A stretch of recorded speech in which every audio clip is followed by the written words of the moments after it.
रात के 12:30 थे। दिल्ली की सड़कों पर सन्नाटा पसरा हुआ था। कभी कभार कोई ट्रक गुजरता या किसी कुत्ते के भौंकने की आवाज सुनाई देती। राघव, एक टैक्सी ड्राइवर, अपनी पुरानी सफेद कैब लेकर आईटीओ चौक पर खड़ा था। पूरी रात में उसने बस 2-3 सवारी ही उठाई थी। पेट्रोल खत्म हो रहा था और कमाई न के बराबर। उसी वक्त उसके मोबाइल पर ओला ऐप बज उठा। पिकअप लोकेशन, लोधी कॉलोनी, कब्रिस्तान के पास। राघव ने भौहें चढ़ाई। कब्रिस्तान के पास? इस वक्त कौन बुक करेगा वहां से? लेकिन पैसों के लिए उसे जाना पड़ा। जगह बहुत सुनसान थी। चारों तरफ फैली धुंध, झाड़ियों से आती सड़ांत और टूटी हुई दीवारों के पीछे फैला पुराना कब्रिस्तान। राघव की रीढ़ में सिहरन दौड़ गई। कुछ ही देर बाद उसने देखा, सफेद कपड़ों में एक लड़की सड़क किनारे खड़ी थी। उसके हाथ में मोबाइल की टॉर्च जल रही थी। लड़की धीरे से बोली, भैया, एमजी रोड चलोगे? बहुत जरूरी है, जल्दी। राघव ने हिचकिचाते हुए सिर हिलाया और दरवाजा खोल दिया। लड़की पीछे वाली सीट पर बैठ गई। गाड़ी स्टार्ट हुई, लेकिन जैसे ही राघव ने शीशे से पीछे झांका, उसका दिल जोर से धड़क उठा। लड़की का चेहरा शीशे में दिखाई ही नहीं दे रहा था। गाड़ी धुंधली सड़कों पर धीरे धीरे आगे बढ़ रही थी। राघव बार बार रियरव्यू मिरर में देखता, लेकिन हर बार वही अजीब बात, लड़की का चेहरा शीशे में बिल्कुल नहीं दिखता। उसका दिल घबराने लगा। उसने हिम्मत करके पूछा, मैडम, इतनी रात को अकेले यहां क्या कर रही थी? लड़की ने धीमी ठंडी आवाज में जवाब दिया, मुझे घर पहुंचना है, बहुत देर हो गई है। राघव ने जब उसके पैरों की तरफ देखा तो दंग रह गया। उसके पांव जमीन पर टिके ही नहीं थे, हवा में झूल रहे थे। गाड़ी के अंदर अचानक ठंडक और बढ़ गई। एसी बंद था, लेकिन राघव की सांसों से धुआं निकल रहा था, जैसे वो बर्फीली जगह पर बैठा हो। अचानक लड़की ने कहा, भैया, ये रास्ता गलत है, बाएं मुड़ो। राघव चौंका, लेकिन जीपीएस तो दाएं दिखा रहा है। लड़की की आंखें चमक उठी और उसने ठंडी आवाज में कहा, मैंने कहा बाएं मुड़ो, वरना मंजिल तक पहुंचने का मौका कभी नहीं मिलेगा। राघव के हाथ पांव कांपने लगे। उसने अनचाहे ही गाड़ी बाएं मोड़ दी। सड़क अंधेरे जंगल की ओर चली गई, जहां स्ट्रीट लाइट तक नहीं थी। और तभी उसे पीछे से धीमी धीमी फुसफुसाहट सुनाई दी, जैसे कई लोग एक साथ बोल रहे हों, हमें मंजिल तक पहुंचा दो, हमें मंजिल तक पहुंचा दो। कैब अब शहर की रोशनी छोड़कर घने जंगल की ओर जा रही थी। चारों तरफ अंधेरा, टूटी फूटी सड़कें और ऊपर पेड़ों से टपकती परछाइयां। राघव का गला सूख रहा था। उसने डर को छिपाते हुए कहा, मैडम, ये तो शहर का रास्ता ही नहीं है, आप यहीं रहती हैं?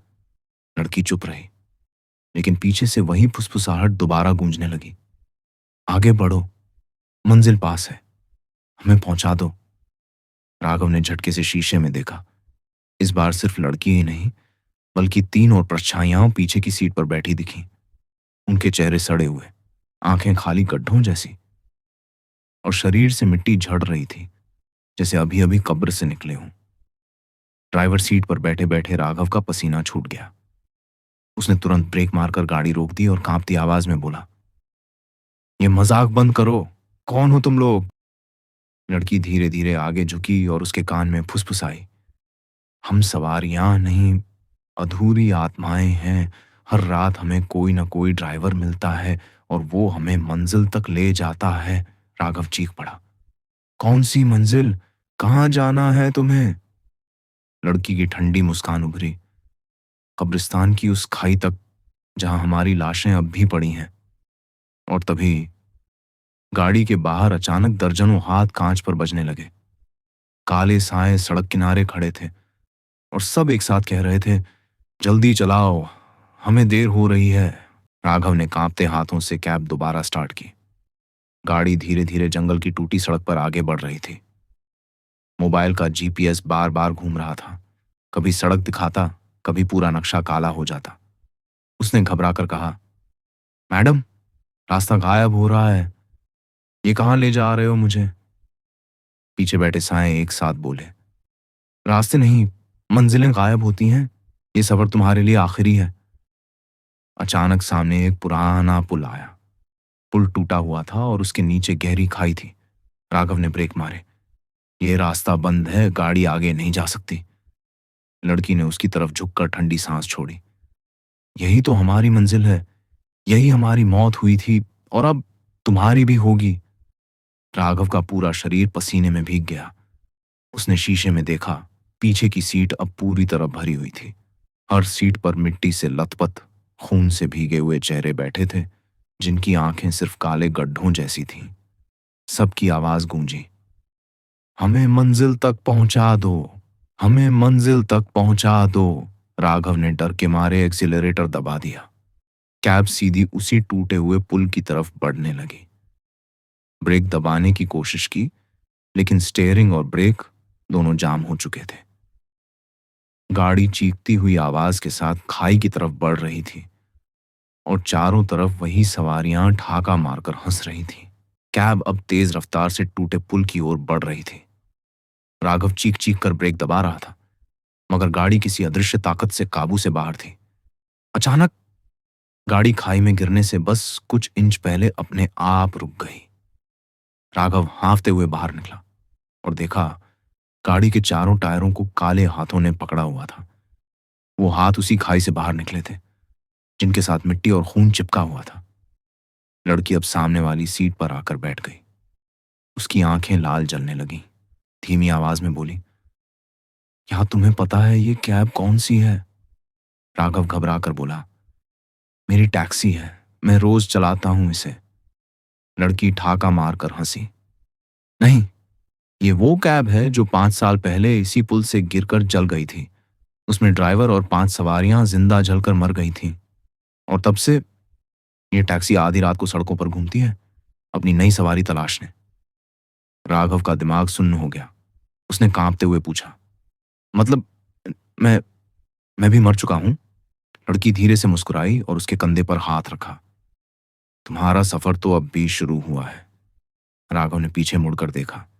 पीछे की सीट पर अब सिर्फ साए नहीं थे, बल्कि खुद उसका शरीर बैठा था, जला हुआ, काला पड़ा हुआ, आंखें बंद। उसकी रूह वहीं ड्राइविंग सीट पर फंसी हुई थी। बाहर खाई से दर्जनों आवाजें उठी। नए ड्राइवर का स्वागत है, मौत की कैब में है। राघव हक्का बक्का खड़ा था। उसकी रूह ड्राइवर सीट पर जमी हुई थी, जबकि पीछे की सीट पर उसका जला हुआ शव बैठा था। कब्रिस्तान की सवारियां ठंडी आवाज में हंस रही थीं। अब तू हमारा नया ड्राइवर है, अब तेरे हाथों से ही और लोगों की मौत लिखी जाएगी। अचानक कैब का इंजन अपने आप स्टार्ट हो गया। हेडलाइट्स जल उठी, मगर उनकी रोशनी पीली नहीं, बल्कि खून जैसी लाल थी। राघव ने चीखते हुए कहा, नहीं, मैं ये नहीं करूंगा, मुझे छोड़ दो। लड़की की आंखें चमक उठी। वो धीरे धीरे उसके बिल्कुल पास झुकी और कान में फुसफुसाई, ये कैब तेरी नहीं, मौत की है। जो इसमें बैठता है उसका सफर कभी खत्म नहीं होता। कैब अपने आप सड़क पर लौट आई, लेकिन अब स्टीयरिंग खुद राघव की रूह के हाथ में था।